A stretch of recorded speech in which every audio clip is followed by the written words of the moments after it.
बिहार के मुख्यमंत्री नीतीश कुमार कई दफे अपने भाषण में कह चुके हैं, नई पीढ़ी को उनके कार्यकाल के दौरान बिहार में आए बदलावों के बारे में ठीक तरीके से बताया नहीं जा रहा है। युवाओं को यह नहीं पता कि उनके मुख्यमंत्री बनने से पहले और अब के हालात में क्या बदलाव आया है। युवाओं को इन बदलावों के बारे में जरूर जानना चाहिए। वे अपनी इस पीड़ा को सार्वजनिक मंचों से भी बयां किए, लेकिन शायद अब उनकी ये पीड़ा दूर हो जाएगी। अब युवा भी उनकी बातों के समर्थन में आ चुके हैं। पटना यूनिवर्सिटी छात्र संघ चुनाव में छात्र जेडीयू को मिली जीत के बाद उनकी पार्टी के नेता काफी उत्साहित हैं और वे ये भी कह रहे हैं कि युवा भी नीतीश कुमार को ही अपना नेता मानते हैं। और तो और जेडीयू के राष्ट्रीय अध्यक्ष ललन सिंह ने तो युवाओं से खुलकर कह दिया कि अभी सोना नहीं है, पटना यूनिवर्सिटी तो झांकी है, आगे के कई चुनाव बाकी है। पीयू की तरह पाटलिपुत्र समेत तमाम यूनिवर्सिटी में छात्र जेडीयू को परचम लहराना है। आप लोग अपनी रणनीति तैयार कीजिए, हम लोगों से जो भी मदद होगी वो सब करेंगे। यहां आप पहले ये सुनिए कि जेडीयू के राष्ट्रीय अध्यक्ष ललन सिंह क्या कह रहे हैं। रणवीर नंदन जी से भी आग्रह करें, देखिए सिर्फ पटना विश्वविद्यालय का छात्र संघ का चुनाव जीत गए थे, इतने से चद्दर ओढ़ के सोइए मत। अभी पाटलिपुत्रा विश्वविद्यालय का चुनाव होने वाला है, तो कल से पाटलिपुत्रा विश्वविद्यालय के छात्र संघ के चुनाव में लग जाइए। और कोई जरूर नहीं है, अब तो पाटलिपुत्रा विश्वविद्यालय के बहुत सारे कॉलेज तो पटने में है, तो सब पटने में है। और पटना यूनिवर्सिटी से हुजूम में निकलिए और हर कॉलेज में जाके प्रचार करिए, उम्मीदवार तय करिए। हम लोग तो कहीं हस्तक्षेप करते नहीं। इस बार पटना विश्वविद्यालय छात्र संघ का चुनाव था, हमारे पास लोग आए, हमने नीतीश पटेल जी अध्यक्ष जी को कहा कि सभी जो छात्र नेता हैं सबको बैठा लीजिए और सबको बैठा के आपस में आप लोग तय करिए कौन उम्मीदवार होगा, और हम लोग को पार्टी की तरफ से जो भी मदद करना होगा हम लोग उसको मदद करने का।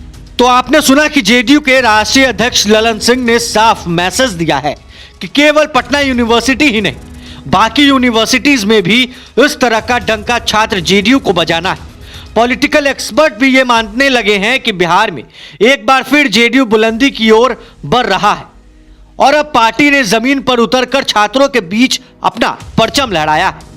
यह परचम नहीं बल्कि गहरी पैठ के संकेत है। दरअसल जेडीयू ने अपने 2 दशक के कार्यकाल में काफी उतार चढ़ाव देखा है। पार्टी ने अपनी ऊंचाई भी देखी और गिरावट भी देखी है।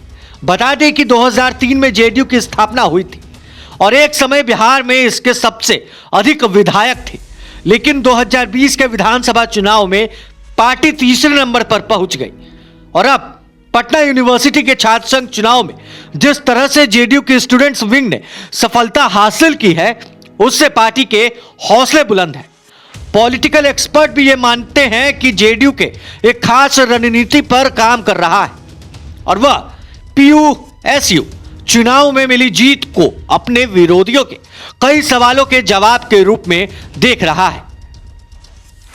पटना यूनिवर्सिटी के बहाने स्टूडेंट्स पॉलिटिक्स में भी मिली सफलता से जेडीयू के हर नेता गदगद है।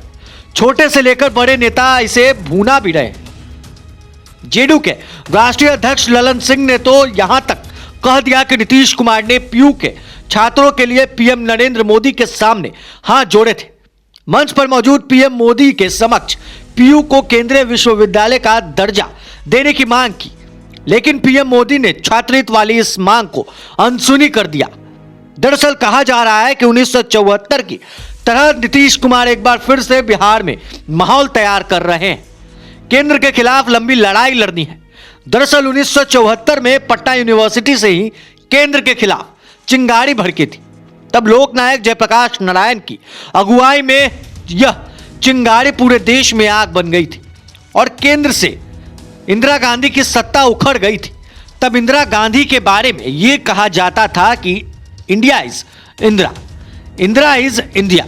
खास बात यह है कि उस समय नीतीश कुमार महज 23 वर्ष के थे, लेकिन उन्हें आज भी ये सारी बातें याद है। वे उन पलों को याद कर काफी भावुक भी हो जाते हैं। इसी साल अक्टूबर को जेपी जयंती पर नीतीश कुमार ने जेपी की कहानी भी सुनाई थी। कहा यह भी जाता है कि नीतीश कुमार अब केंद्र के खिलाफ उसी तरह का माहौल बनाना चाहते हैं और पटना यूनिवर्सिटी की जीत उसकी जमीन बन सकती है। इसलिए अब स्टूडेंट्स पॉलिटिक्स के जरिए जेडीयू आंदोलन का नया तेवर देना चाह रहा है और पिछले कुछ माह से यह साफ भी हो चुका है कि वे नेशनल पॉलिटिक्स में जाना चाह रहे हैं। उनके लिए खुद RJD supremo Lalu Yadav batting भी कर रहे हैं। पिछले दिनों लालू यादव और नीतीश कुमार एक साथ दिल्ली में सोनिया गांधी से मिले भी थे और आगे भी मिलेंगे, जबकि नीतीश कुमार खुद अकेले राहुल गांधी से भी मिल चुके हैं। और तो और जेडीयू के कई नेता ने साफ कह दिया था कि नीतीश कुमार पीएम बनने के सारे गुण हैं। आपको याद होगा जब बिहार में सरकार बदल रही थी तो बीजेपी की सत्ता उखड़ गई थी। तब जेडीयू संसदीय बोर्ड के राष्ट्रीय अध्यक्ष उपेंद्र कुशवाहा ने ट्वीट कर यह भी कहा था कि नए स्वरूप में नए गठबंधन के नेतृत्व की जवाबदेही के लिए श्री नीतीश कुमार जी को बधाई। नीतीश जी आगे बढ़िए, देश आपका इंतजार कर रहा है। उसी समय सियासी गलियारे में साफ मैसेज चला गया था कि केंद्र के खिलाफ जेडीयू की रणनीति बनने लगी है। ऐसे में पटना यूनिवर्सिटी छात्र संघ चुनाव में मिली सफलता से कहीं ना कहीं नीतीश कुमार भी काफी खुश हैं और इसे केंद्र की राजनीति के लिए बड़ा कदम मान रहे हैं। यही वजह रही कि जब जीते हुए छात्रों ने नीतीश कुमार से कल सीएम आवास पहुंचे तो उन सभी का जोरदार स्वागत हुआ। लेकिन सबसे बड़ी बात तो यह है कि कल जब छात्र जेडीयू के जीते हुए नेता जब सीएम आवास पहुंचे तो उनके साथ एक बड़े नेता भी मौजूद थे जो अंदर से काफी खुश थे। वह कोई और नहीं बल्कि डॉक्टर रणवीर नंदन थे। वे एमएलसी रह चुके हैं और वर्तमान में जेडीयू में प्रवक्ता के पद पर है और पटना यूनिवर्सिटी में छात्र जेडीयू को मिली जीत से पार्टी को जो नई ऊर्जा मिली है उसके पीछे डॉक्टर रणवीर नंदन का अहम रोल है। दरअसल इस जीत में डॉक्टर रणवीर नंदन और उनकी टीम ने नई ताकत दिखाई। वे स्टूडेंट्स पॉलिटिक्स से गहराई से जुड़े हुए हैं और उतरने नहीं, गहरे संबंध उनका मुख्यमंत्री नीतीश कुमार से भी है। कहा जाता है कि इस बार पटना यूनिवर्सिटी छात्र संघ के चुनाव में डॉक्टर रणवीर नंदन अपनी टीम के साथ पूरी रणनीति से लगे हुए थे और वे बिना शोर शराबा के इसे सुखद अंजाम तक पहुंचाया। और जब पीयूएसयू का रिजल्ट आया तो बेशक सब चौंक पड़े। उनकी रणनीति को जबरदस्त सफलता मिली थी। इस चुनाव में पैनल के 5 में से 4 पदों पर छात्र जेडीयू के लोग जीत गए थे। इन्होंने अपनी रणनीति के दम पर प्रशांत किशोर के रिकॉर्ड को भी ब्रेक कर दिया था। रणवीर नंदन की कोर टीम में दिव्यांशु भारद्वाज, अनुप्रिया पटेल, नीतीश पटेल, कोमल कुमारी आदि विशेष रणनीति के तहत काम कर रहे थे।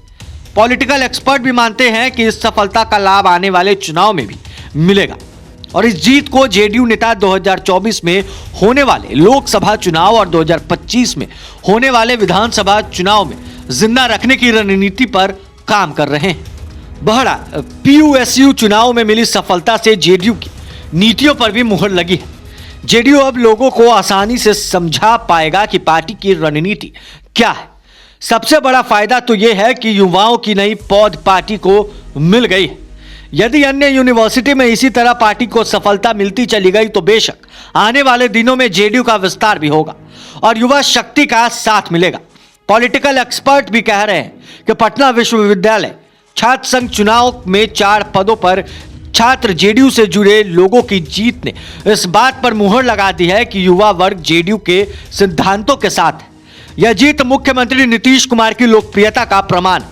पार्टी के लोग भी इसके लिए मुख्यमंत्री नीतीश कुमार को इस जीत का श्रेय दे रहे हैं। वे कह रहे हैं कि श्री नीतीश कुमार ने जो काम किया है उसके प्रति लोगों का झुकाव दिन प्रतिदिन बढ़ता ही जा रहा।